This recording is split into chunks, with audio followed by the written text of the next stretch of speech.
Hello friends. Junior aided school exam के practice set 9 है यह कंबाइंड है। ज़्यादा क्वेश्चन नहीं है, क्वेश्चन मुश्किल से 3 से 4 हैं, लेकिन इन 3-4 क्वेश्चन में आपको 25 से 30 क्वेश्चंस के आंसर मिलने वाले हैं। ठीक है, मतलब अगर इन क्वेश्चंस को आपने किया तो इससे जुड़े हुए जितने भी क्वेश्चन होते हैं उनमें से कुछ भी आपका नहीं छूटने वाला। ओके, तो चलिए शुरुआत करते हैं क्वेश्चन की। ध्यान मत देना कि क्वेश्चन आपको दिख कैसा रहा है, क्योंकि एक्सप्लेनेशन बहुत इंपॉर्टेंट है और वह बहुत बेहतर होगा। तो देखो, पहला क्वेश्चन है, पर्यावरण का संतुलन बनाए रखने के लिए वन अंतर्गत क्षेत्रफल कितना होना चाहिए। तो अगर हमें पर्यावरण का संतुलन बनाए रखना है तो वन का क्षेत्रफल कितना होना चाहिए, 33%, यानी कि 1/3 होना चाहिए। तो चलिए इसका हम एक्सप्लेनेशन आपको देते हैं। जो भारतीय वन स्थिति रिपोर्ट आई थी, भारतीय वन सर्वेक्षण हर दूसरे साल, मतलब हर 2 सालों के बाद, हर दूसरे 2 साल के बाद एक रिपोर्ट जारी करता है जिसे कहते हैं भारतीय वन स्थिति रिपोर्ट। ठीक है, यह 2019 में आई है और अब 2021 में आनी है। तो 2019 में जो भारतीय वन स्थिति रिपोर्ट आई थी, यह 16वीं रिपोर्ट थी। कौन सी रिपोर्ट थी, कितने नंबर पे, 16वीं रिपोर्ट थी यह। ठीक है, और इस रिपोर्ट की अगर हम बात करें तो यहाँ पर देखिए इस रिपोर्ट के बारे में 2019 की जो सबसे खास बात है कि यहाँ पर वन और साथ ही जो वृक्ष हैं इनके क्षेत्रफल में वृद्धि देखी गई है। ठीक है, इनके परसेंटेज और क्षेत्रफल दोनों में ही वृद्धि देखी गई है। इस बार जो वन स्थिति रिपोर्ट आई है ना, इसमें एक नया अध्याय भी जोड़ा गया है और उस नए अध्याय का नाम है वनों के प्रकार एवं जैव विविधता। ठीक है, अब हमने इसमें क्या जोड़ा, वनों के प्रकार। अब वन के प्रकार जोड़े तो इसमें 16 तरह के, अगर बात करें तो अलग अलग तरह के 16 और वर्गीकरण किया गया जो वनों का, वह 16 तरीके से किया गया। ठीक है, मतलब 16 कंडीशंस देखी गई और उसके आधार पर वनों का 16 रूपों में विभाजन किया गया। ओके, तो यह जो विभाजन हुआ, यह विभाजन किसके वर्गीकरण के आधार पर किया गया, तो वनों का जो वर्गीकरण जो सबसे पहले किया गया था 1930 में, चैंपियन और सेठ वर्गीकरण, जो बेस्ट है भारतीय वनों के वर्गीकरण का।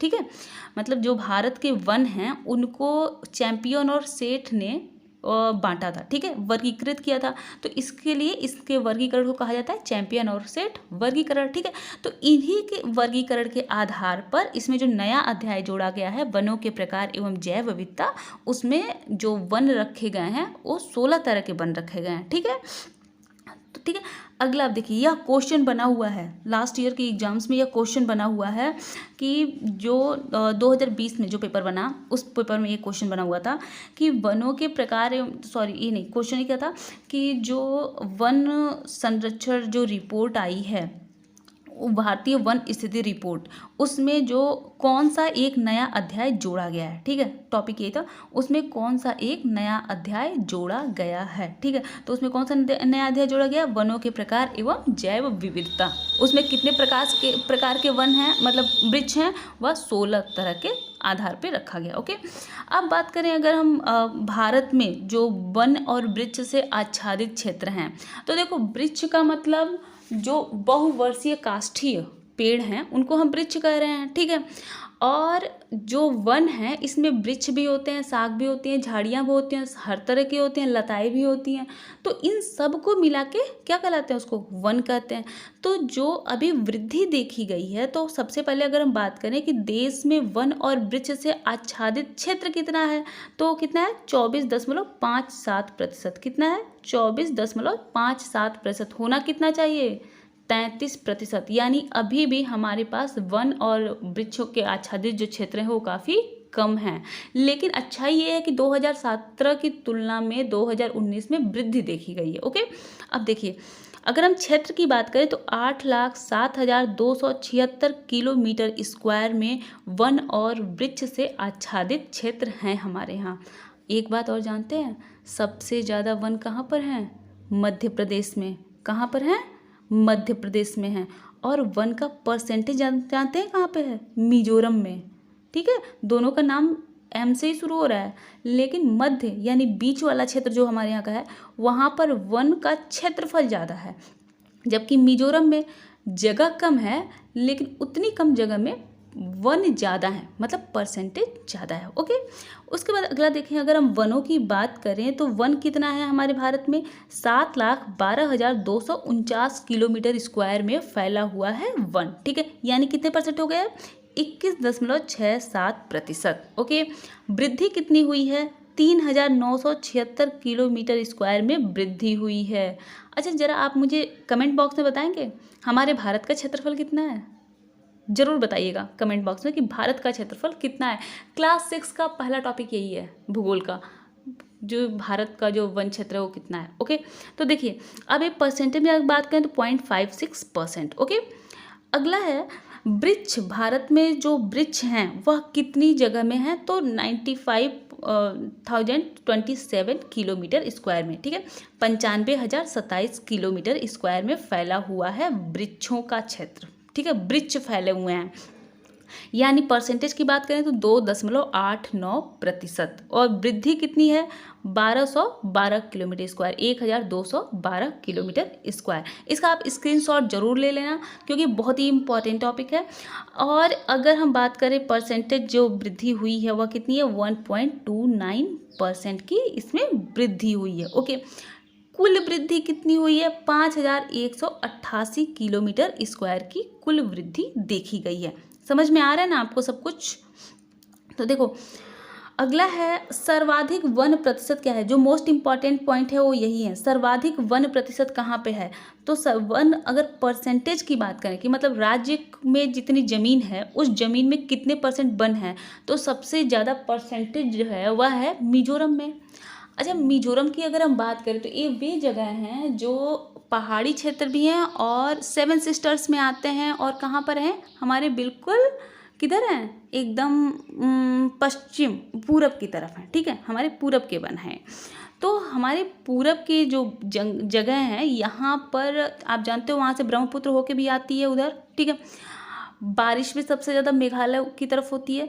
तो वजह ये है कि वहाँ की जो स्थिति है वो ऐसी है कि वहाँ पर पेड़ ज़्यादा हैं। ठीक है, वृक्ष ज़्यादा हैं, तो वन ज़्यादा हैं, वृक्ष नहीं वन ज़्यादा हैं। तो यह वन का प्रतिशत कहाँ पे है, मिजोरम। अब नाम से ही आप समझ लो, मैंने आपको कहा कि किस तरफ है, पूरब की तरफ, तो पूरब की तरफ है यानी वहीं के ज़्यादा जगह हैं। तो सबसे ज़्यादा पहला कौन है, मिजोरम, दूसरा कौन है, अरुणाचल प्रदेश, तीसरा कौन है, मेघालय, चौथा कौन सा है, मणिपुर, और पांचवा कौन सा है, नागालैंड। आपको समझ में आ गया। नदी भी वहाँ है ब्रह्मपुत्र वाली। ठीक है, ब्रह्मपुत्र नदी भी वहाँ पे है, नदियाँ काफ़ी हैं, क्षेत्र भी ऐसा है कि बारिश काफ़ी है।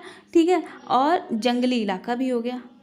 समझ में आ गया ना कि ये जो उधर के राज्य हैं, पूरब के जो राज्य हैं, इन्हीं सब में सबसे ज़्यादा क्या है, वन है। अब याद कर लो, मिजो और मेघ के वन में मड़ी वाला नाग है, मिजो और मेघ के वन में मड़ी वाला नाग है।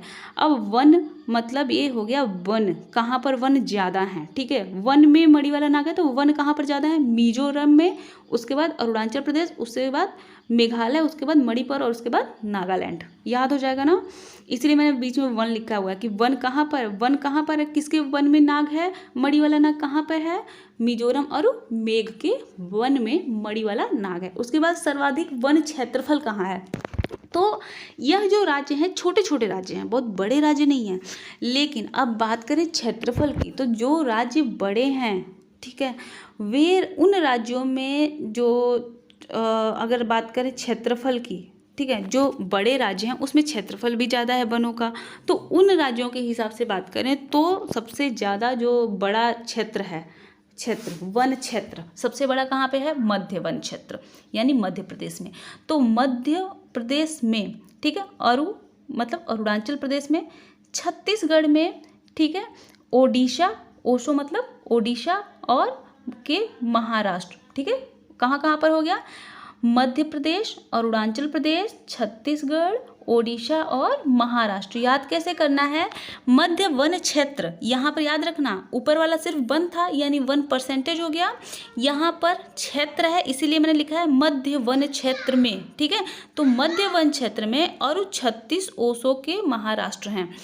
देखो मध्य वन क्षेत्र में जो ओशो हैं, ओशो को तो सब जानते हो ना, तो मध्य वन क्षेत्र में ओशो के और 36 राष्ट्र हैं, ठीक है, मध्य वन क्षेत्र में, और 36 ओशो के महाराष्ट्र हैं। याद हो जाएगा ना, राष्ट्र भी याद करोगे तो महाराष्ट्र याद हो जाएगा, ठीक है। आगे देखो, वन क्षेत्र में वृद्धि कहाँ कहाँ पर हुई है। तो अगर वन क्षेत्र की वृद्धि की बात करें तो करन अंधा है, मतलब कर्नाटक, आंध्र प्रदेश, केरल के वन जो हैं उनमें जम्मू और हिमाचल।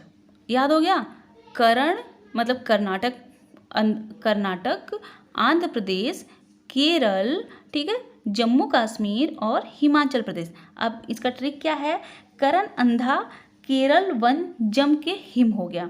करण अंधा है, उसके केरल का जो वन है वो जम के हिम हो गया। करण अंधा है, केरल का वन जम के हिम हो गया, ठीक है। करण अंधा केरल वन जम हिम, याद हो जाएगा। उसके बाद कोई भी जमेगा तो हिम होगा ना, जम के हिम होता है, हिम हो गया तो जमेगा नहीं, तो जम्मू फिर हिमाचल प्रदेश, ओके। और किसका वन, केरल का वन। और ये जमा क्यों, क्योंकि करण अंधा है, करण अंधा है तो वो अपने वन को नहीं बचा पाया, तो उसके केरल का जो वन है वह जम गया और जम के हिम हो गया, ठीक है, याद हो जाएगा। अब हम बात करें वृक्ष, सबसे ज़्यादा वृक्ष कहाँ पर हैं, तो वृक्ष सबसे ज़्यादा कहाँ पे हैं, महाराष्ट्र, मध्य प्रदेश, राजस्थान और जम्मू कश्मीर, ओके। महाराष्ट्र, मध्य प्रदेश, राजस्थान, जम्मू कश्मीर, यहाँ पर पेड़ हैं, जंगल नहीं है ज़्यादा, ठीक है, जंगल कम है लेकिन पेड़ ज़्यादा हैं, तो इसलिए महाराष्ट्र में सबसे ज़्यादा। महान राष्ट्र का जो मध्य प्रदेश है, महान राष्ट्र का जो महाराष्ट्र है, महान राष्ट्र, महाराष्ट्र का जो मध्य प्रदेश है, ठीक है, उसमें राज हो रहा है, ठीक है। महाराष्ट्र के मध्य प्रदेश में राज हो रहा है, और ये राज कौन कर रहा है, कश्मीर, जम्मू कश्मीर के लोग। कौन कर रहा है, जम्मू कश्मीर के लोग कर रहे हैं। तो महाराष्ट्र, मध्य प्रदेश, राजस्थान और जम्मू कश्मीर, याद हो गया, स्क्रीनशॉट ले लो आप इनका, ओके। आगे बढ़ते हैं। विश्व ओजोन दिवस मनाया जाता है। देखो क्वेश्चन बहुत कम है और बहुत क्लियर भी। अच्छा, एक यहाँ पे कुछ और क्वेश्चन थे वो भी देख लेते हैं। वायुदाब सबसे कम कहाँ होता है। मैं इनको क्वेश्चन को इसीलिए लाई हूँ, एक्सप्लेनेशन के लिए लाई हूँ, मैं सीधी बात है, एक्सप्लेनेशन के लिए लाई हूँ मैं इन क्वेश्चंस को, एज सच मैंने रख दिया है। दूसरा, वायुदाब सबसे कम कहाँ कब होता है, ग्रीष्म ऋतु में, ठीक है। इसीलिए तो इतनी ऐसी गर्म हवाएं चलती हैं ना, तो नीचे की जो गर्म हवा होती है वो ऊपर चली जाती है और फिर वहाँ पर ठंडी हवा आती है, फिर ऐसे चलता रहता है, इसलिए वायुदाब क्या होता है, बहुत ही कम हो जाता है, ठीक।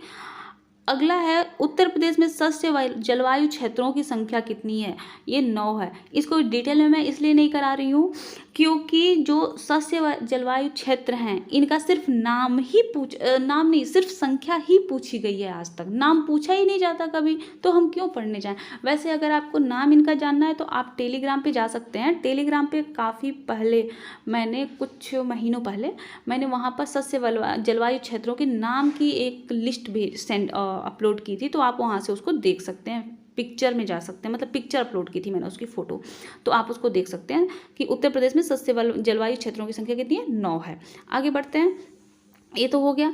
अब अगला क्वेश्चन है, विश्व ओजोन दिवस मनाया जाता है। तो ये तो आप सबको पता होगा कि 16 सितंबर को विश्व ओजोन दिवस मनाया जाता है, लेकिन इससे जुड़े हुए और क्या क्या क्वेश्चन बन सकते हैं उनको हम पढ़ेंगे। तो सबसे पहली बात है, ओजोन जो परत है, उस ओजोन परत की खोज कब हुई थी, तो एफ चार्ल्स और एच बुसान ने 1913 में ओजोन परत की खोज की थी। ओजोन परत कहाँ पर पाई जाती है, तो यह समताप मंडल के निचली परत पर पाई जाती है। अब सबसे नीचे वाला क्षोभ मंडल हो जाता है, नीचे क्षोभ मंडल है और उसके ऊपर समताप मंडल है। समताप मंडल की ऊंचाई की बात करें तो ये 50 किलोमीटर तक है। इस 50 किलोमीटर में 10 से 20 किलोमीटर का जो रेंज है, 10 से 30 किलोमीटर की बात करें अगर, तो इस रेंज में क्या पाया जाता है, यहाँ पर पाया जाता है ओजोन की परत पाई जाती है। ओजोन क्या करता है, ऊपर से आने वाली सूरज की जो पराबैंगनी किरणें हैं, यानी कम तरंग दैर्ध्य वाली जो किरणें हैं, उनको आने से रोक देता है, ठीक है। तो अगर हम बात करें यहाँ पर इस ओजोन का जो परत है, यहाँ पर एक क्वेश्चन और आ जाता है कि गुड ओजोन और बैड ओजोन। तो जो गुड ओजोन होता है वह समताप मंडल में पाया जाता है, लेकिन यही ओजोन अगर नीचे क्षोभ मंडल में आ जाता है तो उसे हम बैड ओजोन कहते हैं, क्योंकि ओजोन हमारे लिए हानिकारक भी है। जब मैंने आपको रक्त पढ़ाया था और वायु पढ़ाया था तो इन दोनों टॉपिक्स में मैंने एक खास बात कही थी कि जो ओजोन है इसकी ऑक्सीजन हीमोग्लोबिन से रिएक्ट करने की क्षमता 200 गुना ज़्यादा है। ठीक है, ओजोन की ऑक्सीजन की तुलना में हीमोग्लोबिन से जुड़ने की क्षमता 200 गुना ज़्यादा है। तो इसलिए ओजोन अगर हमारे आसपास आ जाए तो हम ऑक्सीजन को नहीं ले पाएंगे, हम किसे लेंगे? ओजोन को लेंगे। ठीक है, और फिर ओजोन अगर अंदर गया तो हमें ओजोन की तो आवश्यकता भी नहीं है, हमें आवश्यकता किसकी है? ऑक्सीजन की। ठीक है, तो हमारा क्या होगा? ब्लड जो होगा वो जो मतलब हमारे ब्लड में क्या होगा कि विष बन जाएगा। ठीक है, पॉइजन बन जाएगा और हमारी डेथ हो जाएगी। इसकी पूरी प्रोसेस मैंने आपको बताई थी वायु वाले चैप्टर में, वो टॉपिक आप देख लीजिएगा, आपको मिल जाएगा प्लेलिस्ट में आपको मिल जाएगा। मिशन 36 साइंस इस प्लेलिस्ट में आपको मिल जाएगा। ठीक है, अब आगे बात करते हैं। तो यह गुड ओजोन कहाँ पर पाया जा रहा है? समताप मंडल में। अगर नीचे आ गया तो क्षोभ मंडल में तो क्या हो गया? Bad ozone. अब यहाँ पर एक चीज़ देखी गई 1970 में कि अंटार्कटिका में देखा गया कि इसमें छेद हो गया है। ठीक है, जो ओजोन है, ओजोन की जो परत है समताप मंडल में उसमें छेद हो गया। अच्छा, अंटार्कटिका में क्यों देखा गया? क्योंकि अंटार्कटिका वह जगह है जहाँ पर ओजोन के बनने की जो क्षमता है वह बहुत ही कम है, बहुत ही धीमी गति से ओजोन का निर्माण होता है वहाँ के ऊपर जो समताप मंडल है वहाँ पर। ठीक है, तो इसलिए वहाँ पर जब छेद हुआ तो आसानी से दिख गया। ठीक है, अब हम बात करें ओजोन को मापने की कि ओजोन को जो मापते हैं तो किससे मापते हैं? उसकी इकाई है डॉप्सन। इसका जो इकाई है मापने का, ओजोन की परत को मापने का, वो क्या है? डॉप्सन है। ओके, अब हम बात करें ओजोन की, तो जब यह छेद देखा गया, कब देखा गया? 1970 में। तो पहले तो लोगों ने इस पर ध्यान नहीं दिया, पहले तो किसी ने ध्यान नहीं दिया साइंटिस्ट पर, साइंटिस्ट ने बताया। तो बाद में जब काफ़ी दिनों बाद इस पर ध्यान दिया गया, तो जब ध्यान दिया गया तो क्या हुआ कि संयुक्त राष्ट्र पर्यावरण कार्यक्रम जो है उन्होंने क्या किया कि मॉन्ट्रियल प्रोटोकॉल, ठीक है, कनाडा में सम्मेलन हुआ, उसमें उन्होंने एक मॉन्ट्रियल प्रोटोकॉल की स्थापना की। ठीक है, मॉन्ट्रियल प्रोटोकॉल वहाँ पर लाया गया। अब मॉन्ट्रियल प्रोटोकॉल क्या होता है कि ये बाध्यता हो जाती है, क्यों? आपसे जो कहा गया है आपको वो करना है, प्रोटोकॉल आप आसानी से नहीं तोड़ सकते। ठीक है, जैसे कि कोई आपसे सम्मेलन में कुछ बातें कह दी गई तो उसे आप आसानी से मना कर सकते हैं कि हम चाहें तो करें चाहे ना करें, लेकिन जब बाध्यता हो जाती है तो वो आपको माननी पड़ती है। तो इसीलिए मॉन्ट्रियल प्रोटोकॉल की जब बात करें तो इसमें बाध्यता दी गई कि आप जो पर्यावरण के प्रदूषक हैं उनको कम करने के लिए उपाय करेंगे। ओके, जितने भी देश यहाँ पर हस्ताक्षर कर रहे हैं इस सम्मेलन में, इस प्रोटोकॉल पर, वे अपने देश में इसे कम करने का प्रयास करेंगे। ठीक है, तो यह था मॉन्ट्रियल प्रोटोकॉल। यह कहाँ पर हुआ? कनाडा के सम्मेलन में। और यह कब हुआ था? 16 सितंबर 1987 को। कब हुआ? 16 सितंबर 1987 को। लेकिन प्रभावी तत्काल में नहीं हुआ, प्रभावी ये हुआ 1989 से, 1 जनवरी 1989 से। उसके बाद यहाँ पर अगर हम बात करें, वियना संधि हुई थी। ठीक है, वियना कन्वेंशन या इसे फ्रेमवर्क कन्वेंशन कहा जाता है। पहले यही किया गया कि अगर हमें ओजोन से, अपने ओजोन क्षरण को रोकना है तो सबसे पहले इसको रोकने के लिए वियना समझौता किया गया। ठीक है, यह बहुपक्षीय पर्यावरण समझौता है। वियना फ्रेमवर्क जो है, या फिर वियना कन्वेंशन या फ्रेमवर्क कन्वेंशन क्या है कि बहुपक्षीय पर्यावरण समझौता है। इस समझौते में कोई दबाव नहीं है, कोई बाध्यता नहीं है। आपसे कहा जा रहा है कि आपको ये करना है, जैसे कि आपसे ये कहा जाए कि आपको शादी में चलना है। ठीक है, अब आपकी मर्जी होती है, आप जाओ या न जाओ। दूसरा एक होता है प्रोटोकॉल, आपको आना ही आना है, अब आप यहाँ पर नहीं छोड़ सकते, आपको काम करना ही करना है। ठीक है, तो वह हो जाता है प्रोटोकॉल। तो देखा गया कि जब तक आप पे कोई दबाव ना डाला जाए, जैसे कि जब तक आपका एग्जाम का डेट नहीं आया था तो आप पढ़ने में उतने जागरूक नहीं थे, लेकिन जैसे ही डेट आ गया तो ये समझौता था कि एग्जाम होने वाला है, आपको पता है।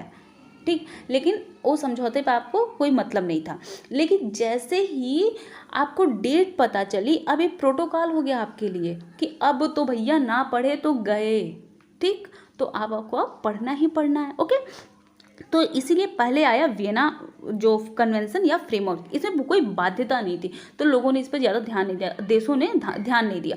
लेकिन उसके बाद मॉन्ट्रियल प्रोटोकॉल आया, और मॉन्ट्रियल प्रोटोकॉल पे जब साइन हो गया तो अब उनके लिए मजबूरी होगी कि अब उन्हें ये काम करना है, ये बाध्यता है। ओके, तो अच्छा एक चीज़ और है, यह जो वियना कन्वेंशन है ना, यह पहला ऐसा कन्वेंशन है जिसमें कि जितने भी देश हैं, जो यूएनडीपी से जुड़े हुए जितने भी देश हैं, 197 जो कंट्रीज हैं, हर कंट्री इसको मान रही है, मतलब सबने इस पर साइन किया हुआ है। ठीक है, तो ये पहला ऐसा कन्वेंशन है जिसमें कि सबने रिएक्टिफाइंग किया हुआ है। ठीक है, उसके बाद अगर हम बात करें कि ओजोन का क्षरण किसकी वजह से होता है, तो वो होता है CFC, हैलोन और एरोसॉल की वजह से। अगर हम इनका कम कर दें, तो उत्पादन थोड़ा कम कर दें, तो क्या हो सकता है कि हम उस क्षरण को रोक सकते हैं। जैसे कि अभी 2019 में जब यह आया है कोविड, ठीक है, तो उसके बाद क्या हुआ है, देखा गया है कि जो पर्यावरण प्रदूषण है वो काफ़ी हद तक कम हो गया है। तो इससे ये अनुमान लगा कि अगर हम ऐसा करें कि प्रदूषण को हम कम कर दें, ठीक है, तो काफ़ी हद तक हम अपनी प्रकृति को बचाने में सफल हो सकते हैं। ओके, तो आगे बढ़ते हैं, इसके साथ ही अगला देखते हैं इसमें और क्या है। वर्ल्ड ओजोन डे की शुरुआत कब हुई, तो 16 सितंबर 1994 को। ठीक है, यह कहा गया कि अब आगे से हम क्या मनाएंगे, वर्ल्ड ओजोन डे मनाएंगे। क्यों 16 सितंबर को मनाएंगे, क्योंकि 16 सितंबर 1987 को ही मॉन्ट्रियल प्रोटोकॉल पे साइन करवाए गए थे लोग, हर देश से। ठीक है, तो इसलिए 16 सितंबर 1987 को साइन हुआ था, तो इसलिए 1994 में ये कहा गया कि अब हम 16 सितंबर को क्या मनाएंगे, वर्ल्ड ओजोन डे मनाएंगे। ठीक है, लेकिन उस साल मनाया नहीं गया, उस साल ये कहा गया कि मनाएंगे, लेकिन 1995 से मनाना शुरू किया। ठीक, तो अब अगर ये पूछा जाए कि वर्ल्ड ओजोन डे कब से मनाया जाता है, तो 1995 से। वर्ल्ड ओजोन डे मनाने की शुरुआत कब से हुई, 1995 से। कब हुआ था, 1994 में। ठीक है, अब अगला है संयुक्त राष्ट्र महासभा। अगर एक मिनट, हाँ, जो संयुक्त राष्ट्र महासभा है, इसी ने क्या किया, वर्ल्ड ओजोन डे मनाने की शुरुआत की। ठीक है, भारत ने कब हस्ताक्षर किया था, तो भारत ने 1991 में वियना कन्वेंशन पे साइन किया। ठीक है, कब किया, 1991 पे। किस पे साइन किया, वियना कन्वेंशन पे। यहीं पर थोड़ी सी गलती होती है, कन्फ्यूजन होता है कि मॉन्ट्रियल प्रोटोकॉल पे साइन कब किया, 1992 में। मतलब कि अब हम 1992 में भारत ने कहा कि हम इसके प्रति पूरी तरह से अब जागरूक हैं। ठीक है, हम ओजोन क्षरण को रोकने में जितनी भी मदद कर पाएंगे हम करेंगे। हम हैलोन का जो है, हैलोन, इसका उत्पादन और साथ ही जो CFC का उत्पादन है, एरोसॉल का उत्पादन है, इसको हम कम करेंगे। ठीक है, इसकी उत्पादन में हम कम करेंगे। एक कब कहा उन्होंने, 1992 में भारत ने कहा। 1991 में भारत ने देखा कि चलो सब लोग साइन कर रहे हैं, तो अब हम भी कर देते हैं, क्योंकि अब हम भी एक जागरूक कहलाएंगे। ठीक है, तो 91 में उसने ऐसा साइन कर दिया, लेकिन 1992 में वह पूरी तरह से जागरूक हो गया, इसलिए उन्हें भारत ने मॉन्ट्रियल प्रोटोकॉल पर 1992 में साइन किया। अब याद कैसे करोगे, जितने लोगों का जन्म हुआ 1992 में, ठीक है, या प्रोसेस कंप्लीट हो चुकी थी जन्म लेने की, तो यह था 1992। 1991 से प्रोसेस चल रही थी आपके बाहर आने की, तो वह था वियना कन्वेंशन। ओके, आगे है थीम, यह मोस्ट इम्पॉर्टेंट है। थीम क्या है, 2020 की थीम थी जीवन के लिए ओजोन, ओजोन परत संरक्षण के, मैंने बीच में जगह छोड़ दी है, कितने वर्ष हो चुके हैं, ये आप यहाँ पर नोट करोगे और मुझे कमेंट बॉक्स में बताओगे। ठीक है, कि 2020 की पूरी थीम क्या थी। मैंने बस आपको थोड़ी सी जगह आपको दे दी है कि जीवन के लिए ओजोन, ओजोन परत संरक्षण के इतने वर्ष। ठीक है, यह थीम थी 2020 की। 2021 की थीम क्या है, Montreal protocol keeping us our food and vaccine cool. ठीक है, क्या है, Montreal protocol keeping us our food and vaccine cool. Bharat के प्रयास क्या हैं इसमें, ठीक है, ओजोन क्षरण को रोकने में भारत के प्रयास क्या हैं, तो पहला प्रयास तो यही है कि हैलोन, CFC, इन एरोसोल, इनका उत्पादन भारत ने कम कर दिया है। ठीक है, 2010 से भारत ने इनका उत्पादन काफ़ी कम कर दिया है। उसके बाद 2019 में पर्यावरण वन और जलवायु परिवर्तन मंत्रालय ने क्या किया, एक प्लान तय किया, ठीक है। वो प्लान क्या था, India cooling action plan, India cooling action plan ICAP 2019 में जारी किया, किसने, भारत ने, ठीक है। और भारत में किस संस्थान ने, तो पर्यावरण वन और जलवायु परिवर्तन मंत्रालय ने किया, ठीक है। अब आपको बताना है कि पर्यावरण वन और जलवायु परिवर्तन मंत्रालय के केंद्रीय मंत्री कौन हैं, ओके, क्योंकि क्वेश्चन बन सकता है। तो चलिए आगे देखते हैं। अगला क्वेश्चन है, निम्नलिखित कौन एक द्वितीयक प्रदूषक नहीं है। स्मॉग, स्मॉग क्या है, प्राइमरी प्रदूषक है, द्वितीयक प्रदूषक नहीं है। इसमें मैं आपको डिटेल कुछ नहीं बताऊंगी, क्योंकि इसका पूरा डिटेल मैं आपको उसमें बता चुकी हूँ जब मैंने आपको पढ़ाया था, क्या अभी 2 बार मैं बता चुकी हूँ उसको, वायु, ठीक है। जो वायु टॉपिक है उसको जब मैंने पढ़ाया तो उसमें मैंने आपको द्वितीयक प्रदूषक के बारे में डिटेल में बताया था। अगला देखते हैं, बस इतना ही है आज। मेरा जो एम था ना इस वीडियो को लाने का, वो ये था कि मैं आपको डिटेल में 2 टॉपिक बता दूं। कौन कौन सा, एक तो भारतीय वन स्थिति रिपोर्ट जो भारतीय वन सर्वेक्षण जारी करता है, और ठीक है, इसके साथ ही बस आज इतना ही। इस बार अगली वीडियो में हम बहुत सारे क्वेश्चन करेंगे, इसी तरह से हम क्वेश्चन करेंगे, एक क्वेश्चन के साथ बहुत सारे कुछ चीज़ें आपको हम समझाएंगे, ओके।